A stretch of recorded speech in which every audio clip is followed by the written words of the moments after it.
Chers membres d'Église et chers amis, bonjour. Nous avons au chapitre 22 du livre des Actes le deuxième récit de la conversion de Saul de Tarse, appelé aussi Paul. Conversion sur le chemin de Damas, où il se rendait pour persécuter les chrétiens. Dans ce chapitre 22, c'est Paul lui-même qui raconte sa conversion aux Juifs réunis à Jérusalem. Dans l'émission 103, nous avions déjà parlé d'Ananias, comment il avait su accueillir Paul à Damas après avoir reçu une vision de Dieu. Nous avions noté alors comment Ananias était disponible pour cette œuvre d'accueil et par la grâce de sa propre conversion, comment il était capable de s'adresser à Paul en le saluant comme un frère, malgré son passé très récent de persécuteur.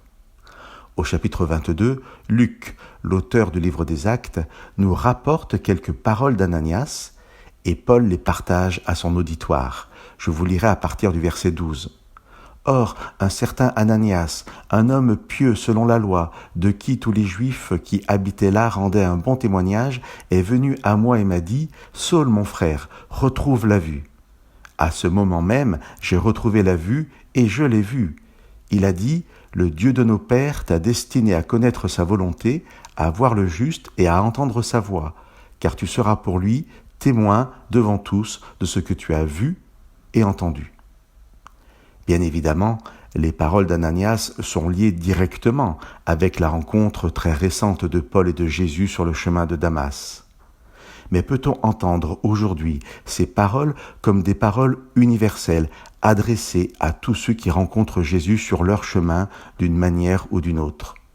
J'en suis intimement persuadé, car la Bible nous dit que la volonté de Dieu est que tous le connaissent et changent de direction pour marcher sur son chemin. Chers amis, aucun de nous ne doit douter que Dieu nous a destinés à connaître sa volonté, à voir le juste et à entendre sa voix. Peu d'entre nous vivront un chemin de Damas pour ce qui est de l'extraordinaire, comme Paul nous le raconte. C'est-à-dire que peu verront une lumière plus brillante que le soleil en plein midi et peu seront rendus aveugles par ce type de rencontre. Mais nous tous, chers amis, nous pouvons vivre ce qu'il y a en fait de plus extraordinaire, de plus puissant dans la rencontre de Paul. C'est la rencontre avec Jésus.